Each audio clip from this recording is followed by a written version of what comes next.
नमस्कार दोस्तों। आज हम लोग पढ़ेंगे इतिहास का फर्स्ट चैप्टर जो हिंदी मीडियम से होगा और एनसीईआरटी के तहत होगा। तो देखते हैं आज क्या है, और कोशिश यही रहेगी कि एक ही वीडियो में पूरा एक चैप्टर को समाप्त किया जाए, पहला चैप्टर का। तो देखिए क्या है, ऐतिहासिक स्रोत। आखिर ऐतिहासिक स्रोत है क्या? ऐतिहासिक स्रोत कहते किसे हैं? देखिए, इतिहास के अध्ययन के लिए जिन स्रोतों का उपयोग किया जाता है उन्हें ऐतिहासिक स्रोत कहते हैं। इतिहास के अध्ययन के लिए जिन स्रोतों का उपयोग किया जाता है उन्हें ऐतिहासिक स्रोत कहते हैं। यानी कि जिन स्रोतों से हमें इतिहास के बारे में जानकारी मिलती है या इतिहास के बारे में हम लोग जानते हैं या इतिहास के बारे में अध्ययन करते हैं, उससे ऐतिहासिक स्रोत कहते हैं। लिखते चलिएगा। इसका ऑब्जेक्टिव नहीं मिलेगा क्योंकि ऑब्जेक्टिव हम तैयार नहीं किए हैं। आप सब इसमें से देखते कर, वीडियो देख कर इसमें से ऑब्जेक्टिव निकाल कर लिख सकते हैं। अब देखिए, प्राचीन इतिहास को जानने के मुख्य स्रोत क्या क्या हैं। एक है पुरातात्विक स्रोत, दूसरा है साहित्यिक स्रोत, तीसरा है विदेशी यात्रियों के विवरण। यानी कि जो पुरातत्वविद है, जो जितने भी आर्कियोलॉजिकल डिपार्टमेंट के लोग खोज करते हैं, वो एक स्रोत है। और एक साहित्यिक स्रोत है जिसमें वेद पुराण सब आ जाएगा। और एक विदेशी यात्रियों का विवरण है, जो भी विदेशी यात्रा किए हैं वो अपने अपने बुक में जो लिखे हैं उनके बुक के स्रोतों से, उनके सोर्स से इतिहास के बारे में जानकारी मिलती है। तो आगे सब जो भी पुरातात्विक स्रोत है, साहित्यिक स्रोत है, विदेशी यात्रियों का जो विवरण है उसमें क्या क्या है और पुरातात्विक स्रोत क्या होता है उसके बारे में हम आगे पढ़ेंगे।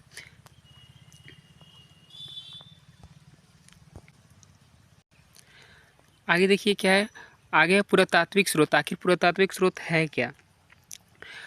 देखिए, प्राचीन भारत को जानने का सर्वाधिक सक्षम एवं विश्वसनीय साधन माना जाता है किसको? पुरातात्विक स्रोत को। इसके अंतर्गत मुख्य रूप से अभिलेख, सिक्का, स्मारक, भवन, मूर्तियाँ, चित्रकला आदि सम्मिलित हैं। मतलब कि पुरातात्विक स्रोत जितने भी हैं वो कहाँ कहाँ देखने को मिलता है? अभिलेखों पर, सिक्कों पर, सिक्कों से, स्मारकों से, भवन से और मूर्तियाँ से, चित्रकला आदि से जो भी चीज़ें हैं जो पुरातत्वविद खोज करते हैं उसके तहत हम लोग इतिहास के बारे में जान सकते हैं। और ये इस स्रोत को पढ़ने वाला व्यक्ति, जो ऐसी वस्तुओं का अध्ययन करने वाला व्यक्ति, ऐसे स्रोतों का अध्ययन करने वाला व्यक्ति पुरातत्वविद कहलाता है। पुरातत्वविद के जो प्रमुख स्रोत है, जो सिक्के, भवन, स्मारक, इस सब के बारे में हम लोग बारी बारी से पढ़ेंगे। पहला स्रोत है हमारा सिक्का। पहला स्रोत सिक्का है। देखिए, सिक्कों के अध्ययन को मुद्रा शास्त्र कहते हैं। यानी कि जो सिक्का का अध्ययन करता है उसे मुद्रा शास्त्र कहा जाता है। प्राचीन काल में तांबे, चांदी, सोने और शीशे के सिक्के बनते थे। यानी कि जो भी पुरातत्वविद अब खोज किए हैं वो अभी तक तांबे, चांदी, सोने और शीशे के सिक्के जो बने होते हैं वो पुरातत्वविद अपने से खोज करके उसको निकाले हैं। आगे है, भारतीय उपमहाद्वीप से प्राप्त सर्वाधिक प्राचीन सिक्कों को आहत सिक्के कहा जाता था, जो अधिकांश चांदी तथा तांबे के बने होते थे। अधिकांश सिक्के चौकोर तथा कुछ वर्गाकार एवं गोलाकार होते थे। आहत सिक्के प्रथम शताब्दी ईसा पूर्व में पंजाब तथा हरियाणा के कलीलाई गणराज्यों द्वारा जारी किए गए थे, जिसमें यौधेय गणराज्य प्रमुख था।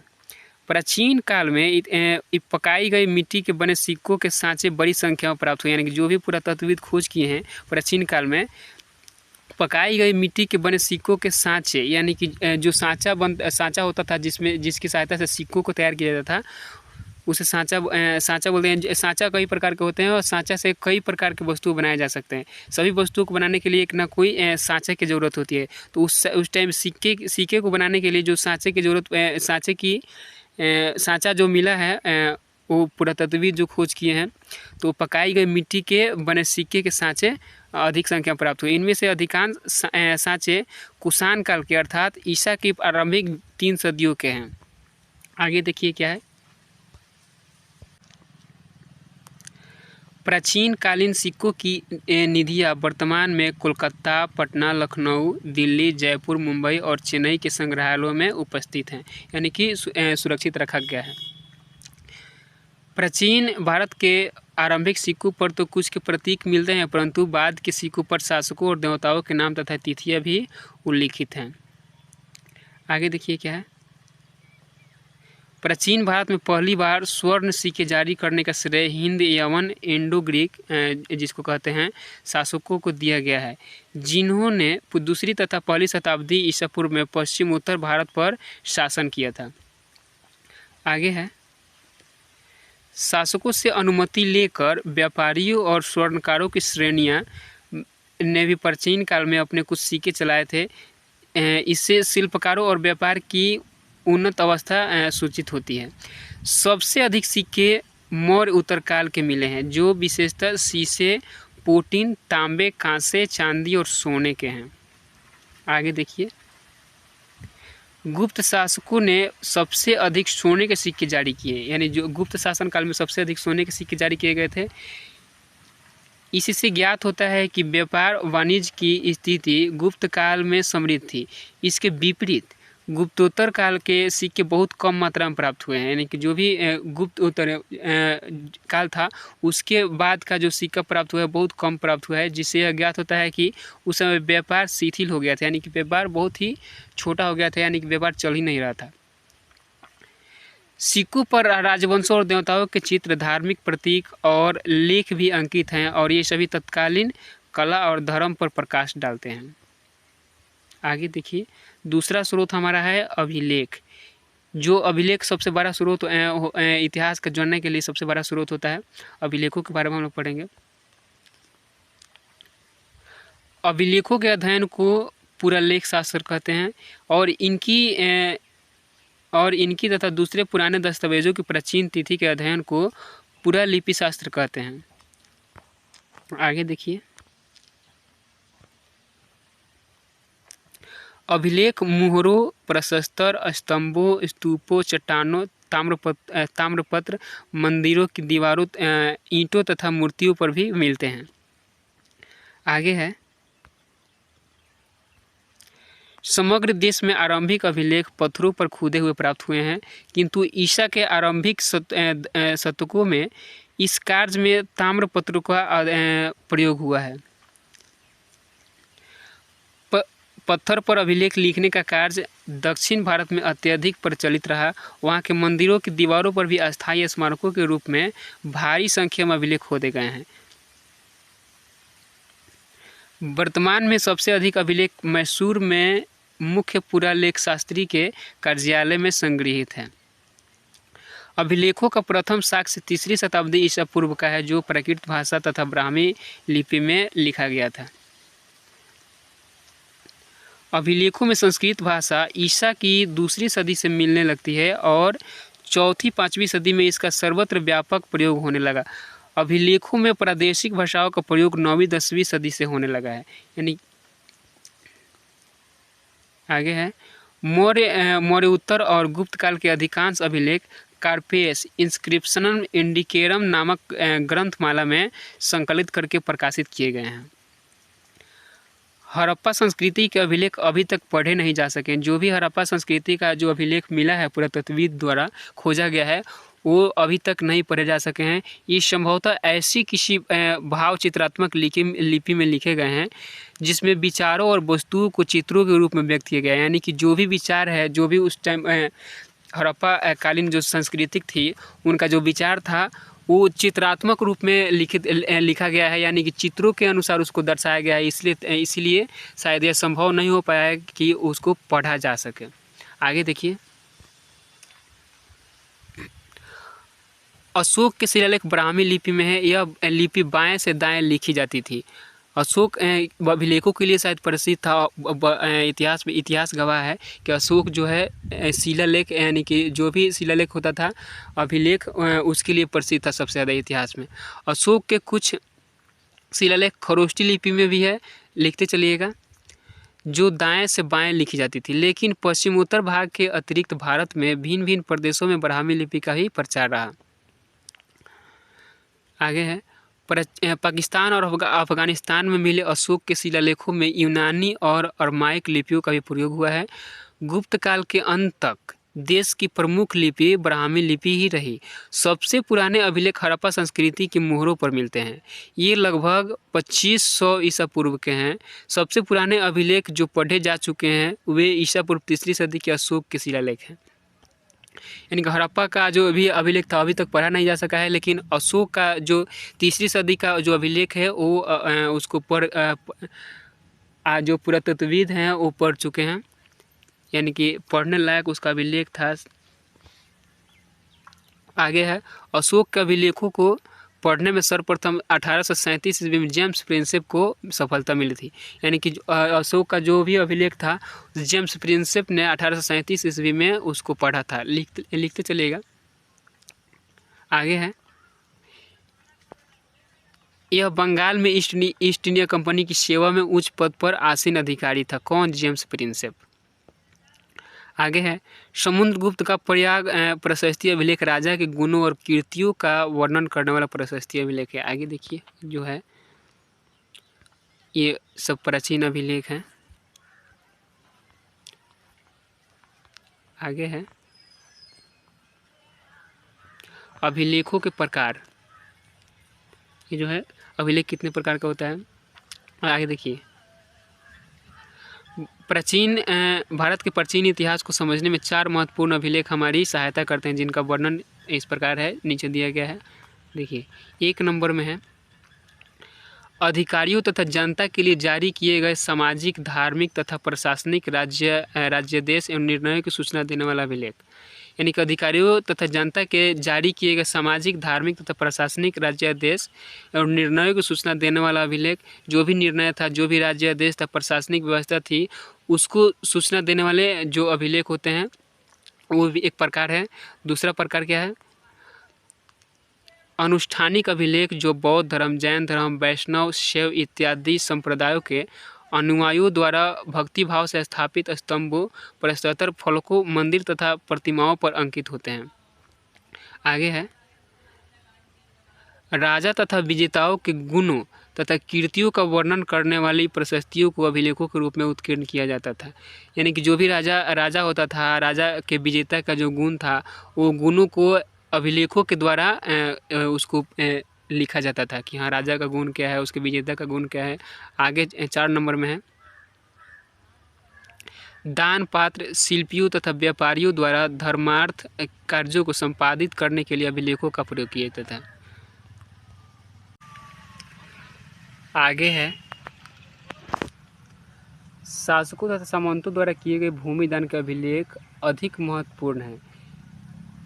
इनसे प्राचीन भारत की भू व्यवस्था तथा प्रशासन के विषय में आवश्यक सूचनाएं प्राप्त होती है। यानी कि प्राचीन भारत में भू व्यवस्था कैसी थी, प्रशासन का जो विषय था वो कैसा था, उसको अभिलेखों द्वारा जो दर्शाया गया है उसको समझने में आसानी होती है अभिलेखों के द्वारा।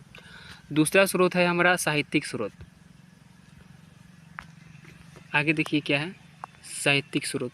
इतिहास का जानने का एक बहुत ही अच्छा स्रोत है साहित्यिक स्रोत। पांडुलिपियों, अभिलेखों तथा पुरातत्व से ज्ञात जानकारियों के लिए इतिहासकार स्रोत शब्द का प्रयोग करते हैं। अतीत के अध्ययन के लिए अधिकांशतः पुस्तकें हाथ से लिखकर संरक्षित की गई थी, जिसे पांडुलिपि कहा जाता है। यानी कि जो अतीत की जानकारी है उसे अपने हाथों से लिख करके पुस्तकें को संरक्षित रखी गई थी, जिसे पांडुलिपि कहा जाता है। आगे भारत में पांडुलिपियाँ भोजपत्रों और ताम्रपत्रों पर लिखी हुई प्राप्त हुई है। वही मध्य एशिया में ये मेष चर्म तथा काष्ठ फलकों पर मिलती है। आगे अधिकांश प्राचीन ग्रंथ धार्मिक विषयों पर है। हिंदुओं के धार्मिक साहित्य में वेद, रामायण, महाभारत, पुराण इत्यादि सम्मिलित है। संपूर्ण भारत में संस्कृत की पुरानी पांडुलिपियाँ प्राप्त हुई है, परंतु इनमें से अधिकांश दक्षिण भारत, कश्मीर तथा नेपाल से प्राप्त हुई है। साहित्यिक स्रोतों को 3 भागों में विभाजित किया जाता है: वैदिक साहित्य, धार्मिक ग्रंथ तथा धर्मेतर ग्रंथ। आगे है वैदिक साहित्य में वेद, ब्राह्मण ग्रंथ, उपनिषद, सूत्र साहित्य इत्यादि शामिल होते हैं। धार्मिक ग्रंथों में हिंदू, बौद्ध, जैन धर्मों से जुड़ी रचनाओं को स्थान दिया गया है। वैदिक साहित्य में क्या क्या देखें, वेद, ब्राह्मण ग्रंथ, उपनिषद, सूत्र साहित्य इत्यादि शामिल होते हैं। और धार्मिक ग्रंथों में हिंदू, बौद्ध, जैन धर्मों से जुड़ी जितनी भी रचनाएं हैं उसको स्थान दिया गया है। आगे देखिए, धर्मेतर ग्रंथों में प्राचीन भारत के रचनाकारों की रचनाओं को स्थान दिया गया है। अब देखिए, जो प्रमुख साहित्य स्रोत हैं उनके बारे में हम लोग बारी बारी से पढ़ेंगे। पहला है हमारा वैदिक साहित्य। वैदिक साहित्य में क्या क्या है, देखिए वैदिक साहित्य क्या है उसके बारे में पढ़ेंगे। वैदिक साहित्य में वेद सबसे महत्वपूर्ण है, जिसमें वेद कितना होता है, 4 जो होता है वेद।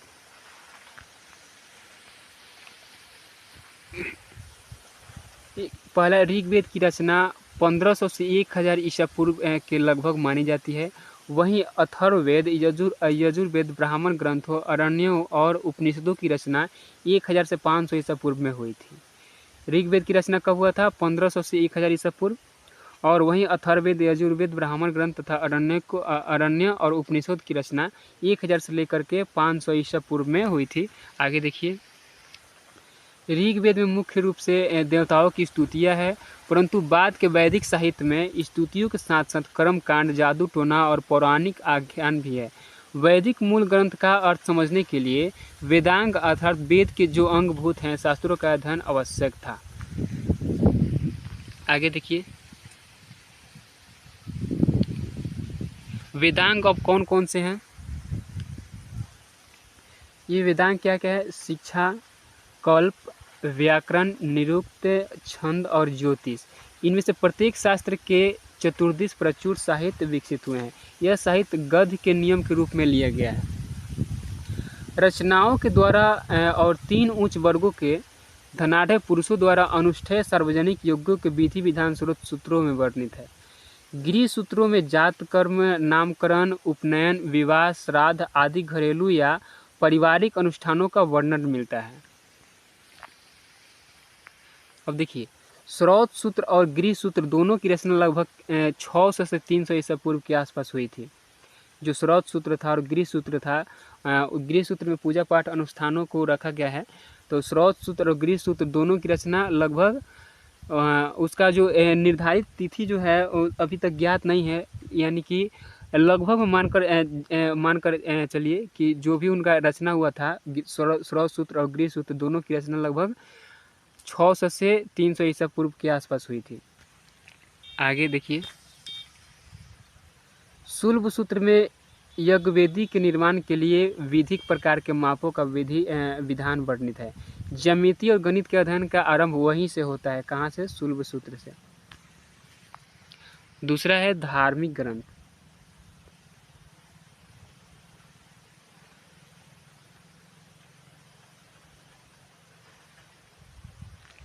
धार्मिक ग्रंथ में क्या क्या है, देखिए महाभारत, रामायण और प्रमुख पुराणों का अंतिम रूप से संकलन 400 ईसा पूर्व के आसपास मतलब हुआ है, ऐसा प्रतीत होता है।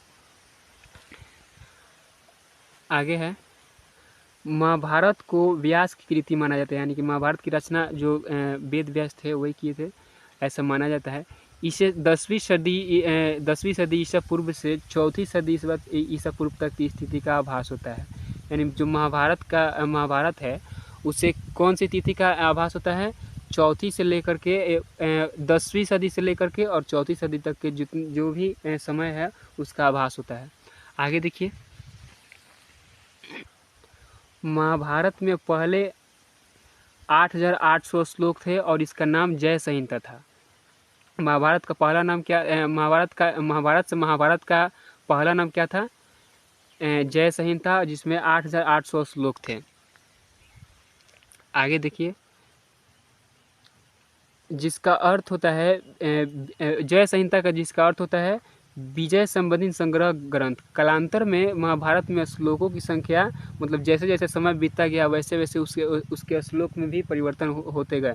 अभी कालांतर के बाद 2400 श्लोक हो गई और यह भारत नाम से प्रसिद्ध हुआ,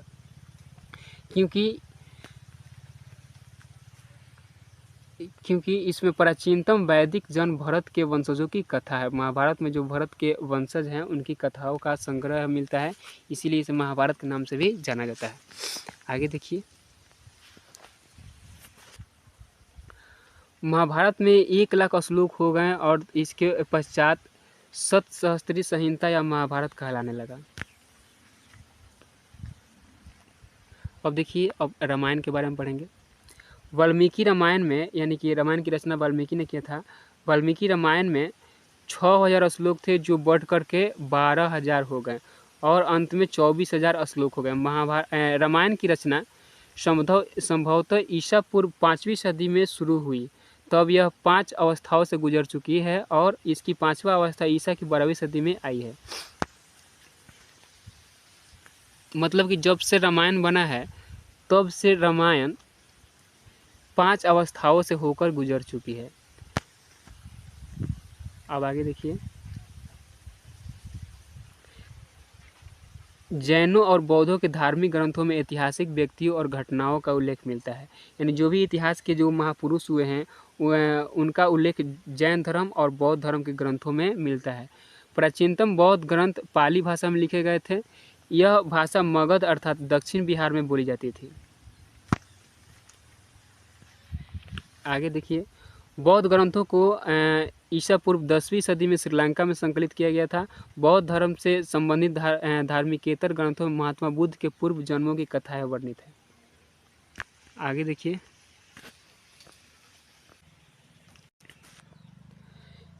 इनका विश्वास था कि गौतम बुद्ध के रूप में जन्म लेने से पहले बुद्ध 550 से भी अधिक पूर्व जन्मों से गुजरे थे। बुद्ध के पूर्व जन्मों की ये कथाएं जातक कथा कहलाती है। यानी कि जो भी उनके जन्मों का जन्मांतर का जो भी कथाएं है वो कथाओं का जो संग्रह होता है किसमें होता है, जातक कथा में। यानी कि जो भी भगवान बुद्ध के जीवन की कथाएं है वो जातक कथा जो एक पुस्तक है उसमें संग्रहित करके रखा गया है। आगे है, और प्रत्येक जातक कथा एक प्रकार की लोक कथा है। यानी कि जो भी हमारा सांसारिक जीवन चलता है उसमें जो भी घटनाएं घटती है वो घटनाओं को लेकर के जातक कथा में संग्रहित किया गया है और प्रत्येक जो कथा है लोक कथा के नाम से जाना जाता है। ये जातक ईसा पूर्व के 5वीं सदी से 2री सदी ईस्वी तक की सामाजिक और आर्थिक स्थिति पर प्रकाश डालते हैं। आगे देखिए, जैन ग्रंथों की रचना प्राकृत भाषा में हुई थी। ईसा की 6ठी सदी में गुजरात के बल्लभा नगर में इन्हें अंतिम रूप से संकलित किया गया था। जैन ग्रंथों से महावीर कालीन बिहार और पूर्वी उत्तर प्रदेश के राजनीतिक इतिहास के पुनर्निर्माण में सहायता मिलती है। आगे देखिए,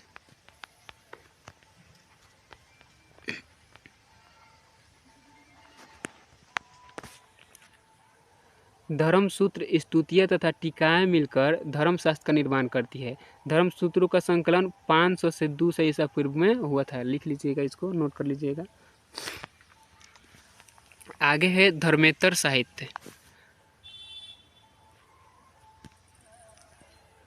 सूत्र लेखन का सबसे प्रसिद्ध उदाहरण पाणिनि कृत अष्टाध्यायी व्याकरण है जो 400 ईसा पूर्व के आसपास लिखे गए थे। यानी कि जो व्याकरण के रचनाकार हैं जो पाणिनि है, जो पाणिनि का जो कृत है जिसकी रचना 400 ईसा पूर्व के आसपास हुई थी।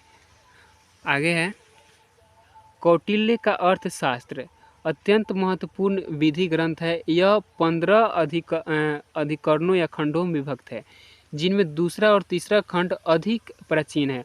अर्थशास्त्र के अधिकरणों की रचना विभिन्न लेखकों ने की है। इस ग्रंथ को वर्तमान रूप ईस्वी वर्ष के आरंभ में दिया गया है।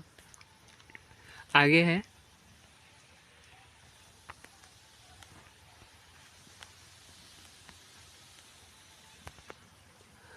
अर्थशास्त्र के प्राचीनतम अंश मौर्यकालीन समाज और अर्थतंत्र का उदाहरण प्रस्तुत करते हैं। इसमें प्राचीन भारतीय राजतंत्र तथा अर्थव्यवस्था के अध्ययन के लिए महत्वपूर्ण सामग्री मिलती है। पतंजलि जो है, अब देखिए पतंजलि क्या है।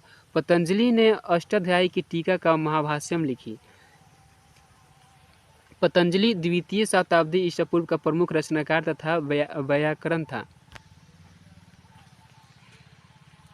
अब कालिदास ने अनेक काव्य और नाटकों की रचना की है जिनमें सबसे प्रसिद्ध अभिज्ञा शकुंतलम है।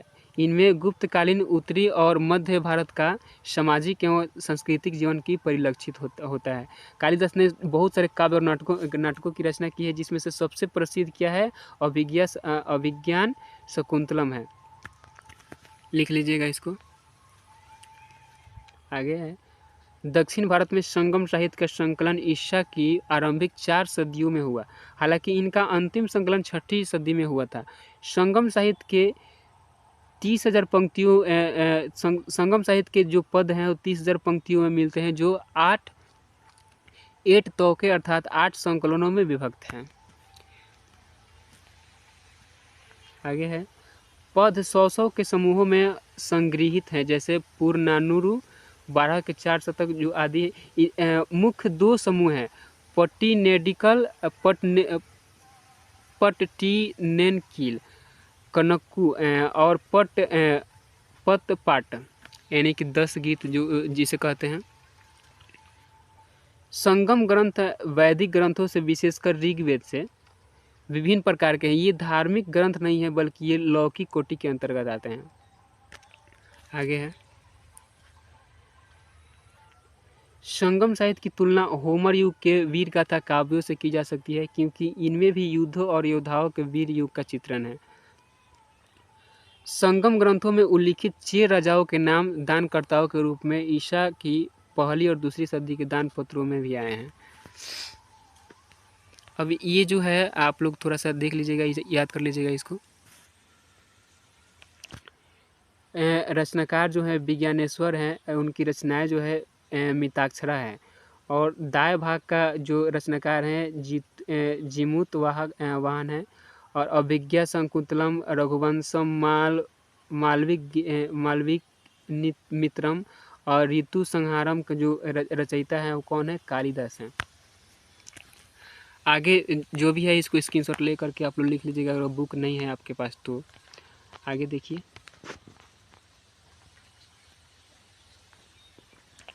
अब आते हैं विदेशी विवरण के बारे में। पहले हम लोग इतिहास के जो जानने का जो तीसरा स्रोत था विदेशी विवरण, यानी कि जो भी विदेश से लोग आए हैं वो अपने अपने जो भी उनका किताब है, बुक है, वो भारत के बारे में उस किताब में लिखे हैं, जिनसे हमें इतिहास के बारे में जानकारी मिलती है। तो विदेशी जो विवरण है उनका स्रोत क्या क्या है, और किन किन देशों से कौन कौन से लेखक आए थे यहाँ पे पढ़ने के लिए, और यहाँ का जो विवरण है वो अपने अपने बुक में लिखे हैं, उसको देखेंगे हम। देखिए, विदेशी यात्रियों ने प्राचीन भारत के संदर्भ में महत्वपूर्ण विवरण दिया है। इनमें यूनान, रोम, चीन तथा अरब के यात्री शामिल हैं। कौन कौन से देश आए हैं, कौन कौन से देश से? एक है यूनान, दूसरा रोम, चीन तथा अरब के यात्री इसमें शामिल हैं। इनका वर्णन नीचे दिया गया है, देखिए। यूनान एवं रोम यात्रियों का विवरण।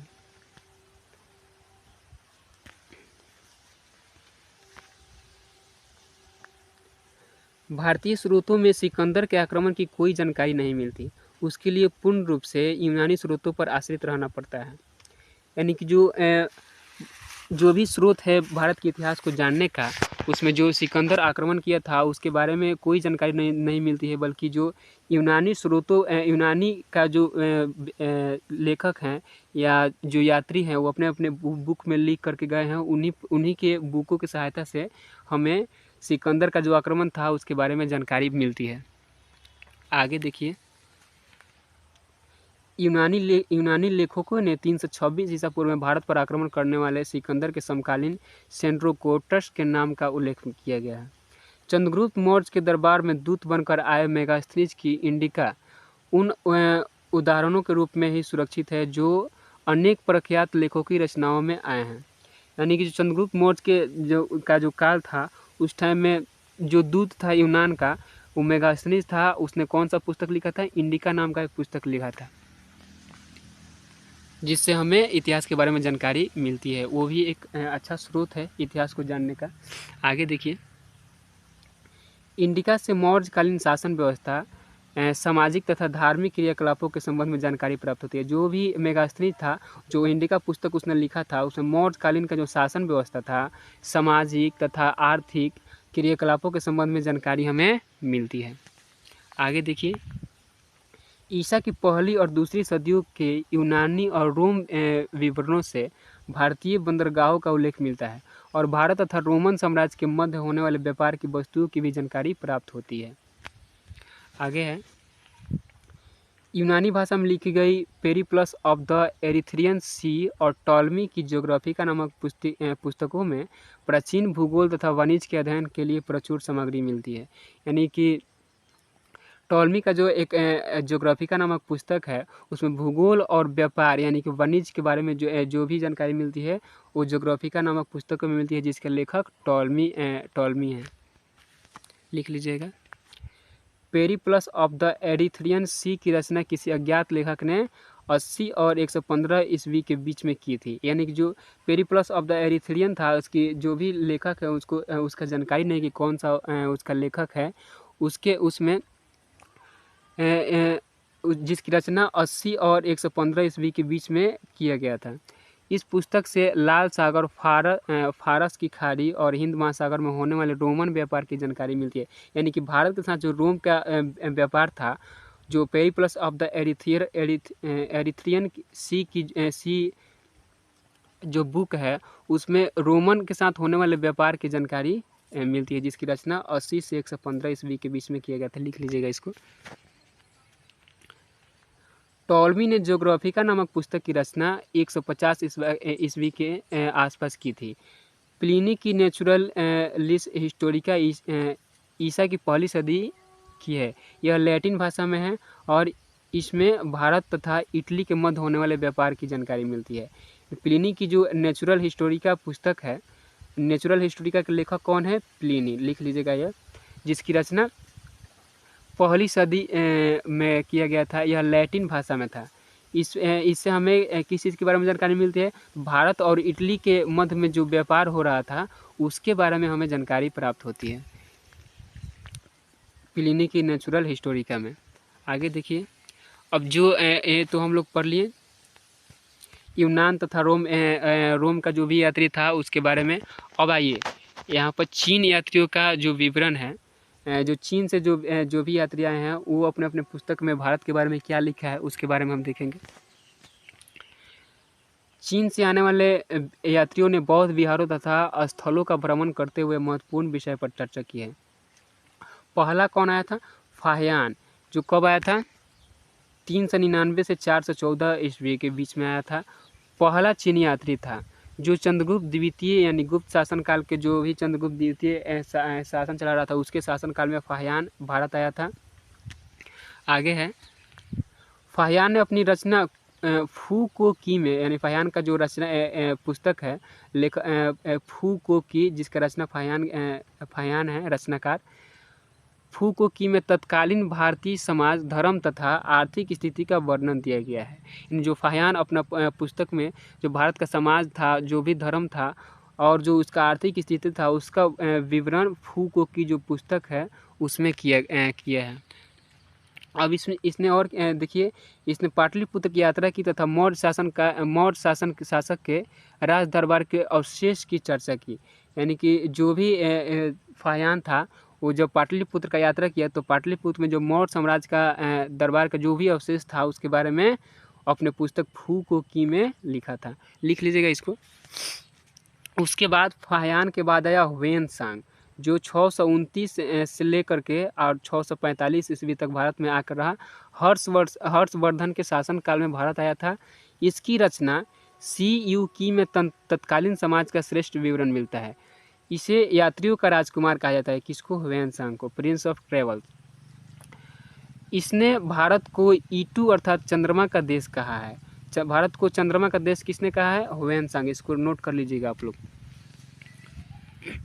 उसके बाद आया इत्सिंग, जो 670 ईस्वी से और 695 ईस्वी तक आकर भारत में रहा। इसने अपनी भारत की यात्रा के दौरान अनेक महत्वपूर्ण घटनाओं का विवरण दिया है। इसके सामाजिक तथा धार्मिक विवरण अधिक प्रभावशाली हैं। आगे देखिए, अब चीन हो गया, रोमन हो गया, यूनान हो गया और अरब यात्रियों का विवरण जो है, अरब से कौन कौन से यात्री आए थे और उसने अपनी कौन कौन सी पुस्तक में भारत की कैसी विवरण दिया है उसके बारे में हम लोग पढ़ेंगे। अरब व्यापारियों तथा लेखकों को जिन्होंने भारत की यात्रा की विवरणों से पूर्व मध्य काल के भारतीय समाज तथा संस्कृति के विषय में जानकारी मिलती है। आगे देखिए, अल बरूनी तथा इब्न बतूता प्रमुख अरबी विद्वान थे जिन्होंने भारत की यात्रा कर विशिष्ट विवरणों को रचना के रूप में स्थान दिया है। एक अल बरूनी जो लेखक था, विद्वान था, और तथा दूसरा कौन था, इब्न बतूता, जो भारत का यात्रा किया और विशिष्ट विवरणों को रचना के रूप में स्थान दिया है भारत को। आगे देखिए, अल बरूनी का जो किताब है किताब उल हिंद के माध्यम से, किताब उल हिंद के लेखक कौन है, अल बरूनी, लिख लीजिएगा इसको। किताब उल हिंद के माध्यम से भारत के समाज, संस्कृति तथा रहन सहन का विशद विवरण दिया है। यह 11वीं सदी के आरंभिक दशकों में भारत आया था। अब देखिए, आधुनिक इतिहास लेखन। अब जो आधुनिक इतिहास का जो लेखन है वो कौन कौन से पुस्तक से हमें मिलता है उसको देखिए। ब्रिटिश ईस्ट इंडिया कंपनी के द्वारा 1776 ईस्वी में सबसे पहले मनुस्मृति का अंग्रेजी अनुवाद ए कोड ऑफ जेंटू लॉज के नाम से कराया गया। यानी जो 1776 में मनुस्मृति की रचना मनुस्मृति की अंग्रेजी अनुवाद कौन से पुस्तक के रूप में किया गया, एक कोड ऑफ जेंटू लॉज। आगे देखिए, 1784 ईस्वी में बंगाल, जो बंगाल उस टाइम अभी कलकत्ता के रूप में जाना जाता है, जिसे एशियाटिक सोसाइटी ऑफ बंगाल की स्थापना हुई थी, जो कब 1784 में। एशियाटिक सोसाइटी ऑफ बंगाल की स्थापना 1784 में हुआ था, इसको लिख लीजिएगा। इसकी स्थापना पर विलियम जोन्स जो 1746 से 1794 ईस्वी तक जो आया था, इंडिया में रहा। इन्होंने 1789 ईस्वी में अभिज्ञा शकुंतलम का अंग्रेजी में अनुवाद किया। अभिज्ञा शकुंतलम किसकी रचना थी, कालिदास की थी, अभी जो आगे हम लोग पढ़े हैं।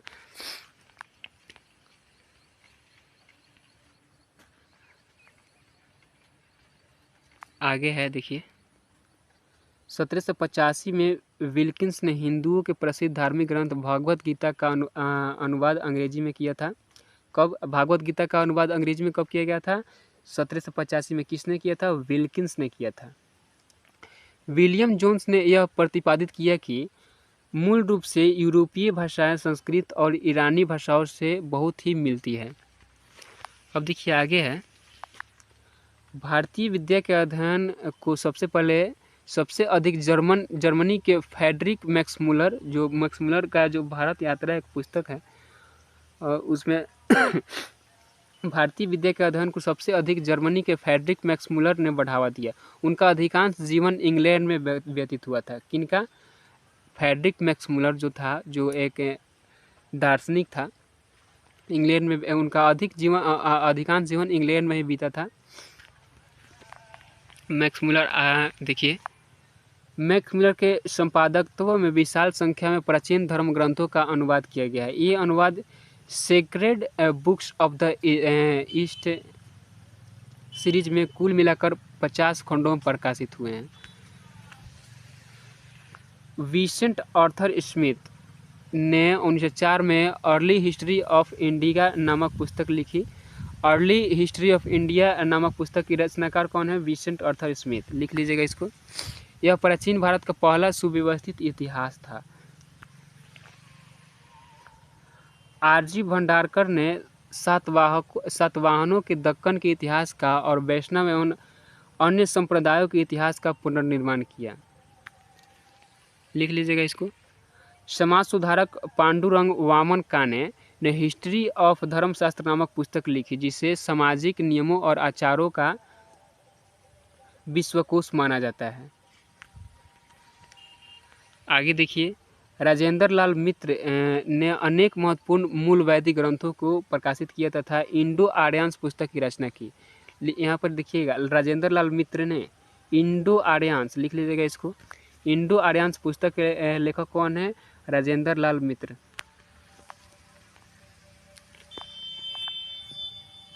पूरा लेख विद रामकृष्ण गोपाल भंडारकर ने अशोक तथा प्राचीन भारत की राजनीतिक संस्थाओं पर पुस्तकें प्रकाशित की। इन्होंने प्राचीन भारत के सामाजिक तथा राजनीतिक इतिहास के पुनर्निर्माण के लिए विभिन्न स्रोतों का समायोजन किया।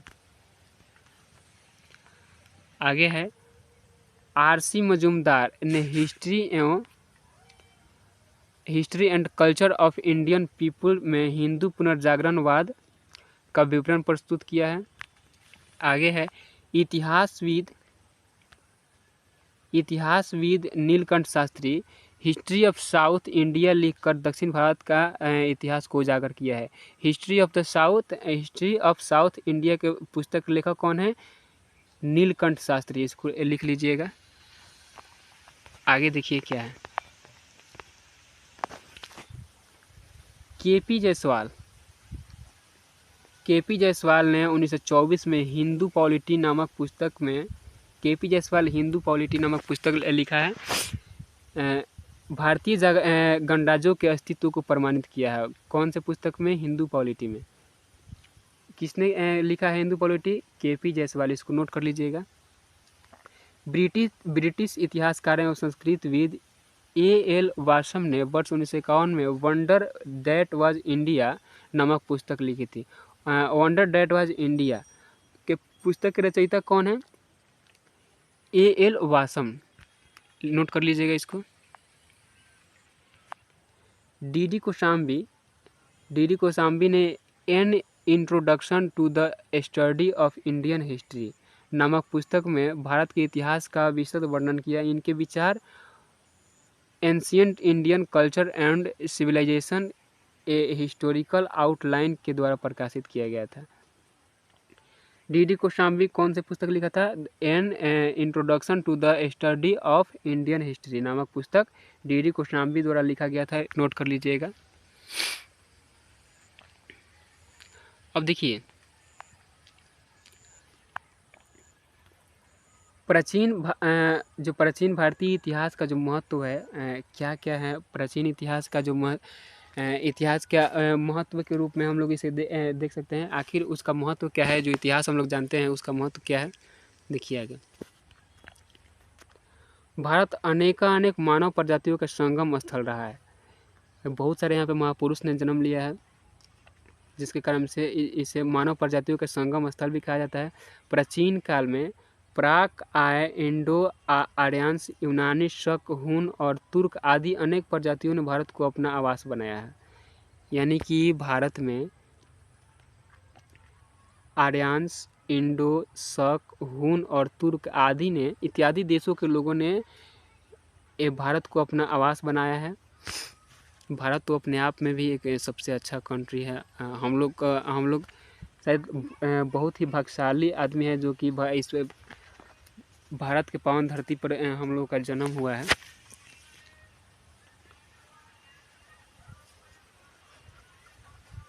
आगे देखिए, प्राचीन भारतीय इतिहास में पाली और संस्कृत के बहुत से शब्द जो गंगा के मैदानों में विकसित भावनाओं और संस्थाओं के द्योतक हैं, वे लगभग 300 ईसा पूर्व से 600 ईसा के संगम नाम से प्रसिद्ध प्राचीन तमिल ग्रंथों में मिलते हैं।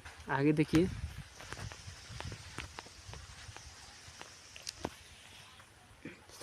भाषा वैज्ञानिकों के अनुसार हिंद आर्य भाषाओं में प्रचलित फाहा, नौका, खंती आदि शब्द का मुंडा भाषाओं से लिए गए हैं। संपूर्ण देश को भरत नामक एक प्राचीन वंश के नाम पर भारतवर्ष यानी भरतों का देश नाम दिया गया और इसके निवासियों को भरत संतति कहा गया। आगे है, हिमालय से कन्याकुमारी तक, पूर्व में ब्रह्मपुत्र की घाटी से पश्चिम में सिंधु पार तक अपने राज्य का विस्तार करने वाले राजाओं का व्यापक रूप से यशोगान किया गया है। ऐसे राजा चक्रवर्ती कहलाते थे। विदेशी सर्वप्रथम सिंधु तटवासियों के संपर्क में आए और इसीलिए उन्होंने पूरे देश को ही सिंधु या इंडस नाम दे दिया। इंडिका पुस्तक के लेखक जो अभी हम लोग पढ़े थे, मेगास्थनीज था, जो चंद्रगुप्त के शासनकाल में भारत आया था। आगे देखिए, हिंद शब्द संस्कृत के सिंधु से निकला है और काल क्रमेण यह देश इंडिया के नाम से प्रसिद्ध हुआ।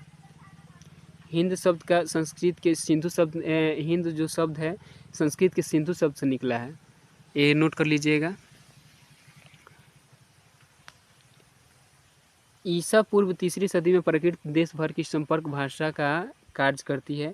उत्तर भारत में वर्ण व्यवस्था या जाति प्रथा का जन्म हुआ। वर्ण व्यवस्था या जाति प्रथा का जन्म कहाँ हुआ था, ये लोग आप ये नोट कर लीजिए आप लोग। उत्तर भारत में, जो पूरे देश में व्याप्त हो गई, अभी तक चल रहा है। तो आज का यह पहला चैप्टर हम लोग का इतिहास का समाप्त हुआ। थोड़ा सा इसको शेयर कीजिएगा, वीडियो थोड़ा लंबा हो गया है, हमको एक ही वीडियो में पूरे एक पहला चैप्टर को समाप्त करना था। तो थोड़ा सा डोज जो है बढ़ाइए आप लोग, ताकि आगे चलकर प्रॉब्लम ना हो। एक चैप्टर अगर एक दिन में ख़त्म होता है तो ये अपने आप में बहुत बड़ी बात है ना। तो थोड़ा सा मेहनत कीजिए। सेल्फ स्टडी का मतलब यही होता है कि जितना हो सके अपने आप से मेहनत किया जाए, ताकि आगे चलकर कोई प्रॉब्लम ना। ये कोई कोचिंग ट्यूशन थोड़ी है कि आज एक टॉपिक पढ़ाई होगा तो कल दूसरा टॉपिक पढ़ाई होगा। ये सेल्फ स्टडी है। सेल्फ स्टडी में आप जितना चाहे उतना आप लोग स्टडी कर सकते हैं, यही सेल्फ स्टडी का मतलब होता है। ठीक है, तो देखते रहिए और अच्छा लगे थोड़ा सा तो इसको शेयर कर दीजिएगा। Thank you.